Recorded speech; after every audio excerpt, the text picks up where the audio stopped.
So I just got into my car and it shows me here that I have an update. So I press on the icon. It says update successful. The system was updated successfully.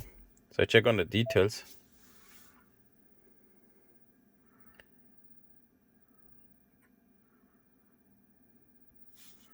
And here it shows me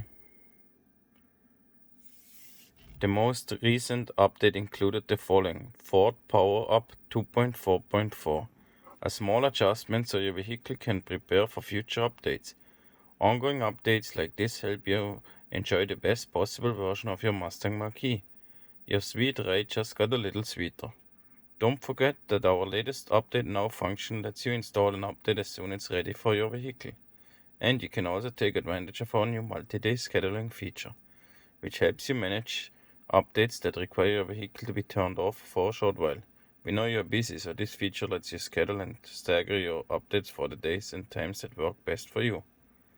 Wow, so I got a real cool new update. I don't really know what it is for, but it's here. So I hope I'm a step closer to BlueCruise now. Let's see and find out. Thanks for watching. Don't forget, like and subscribe to my videos.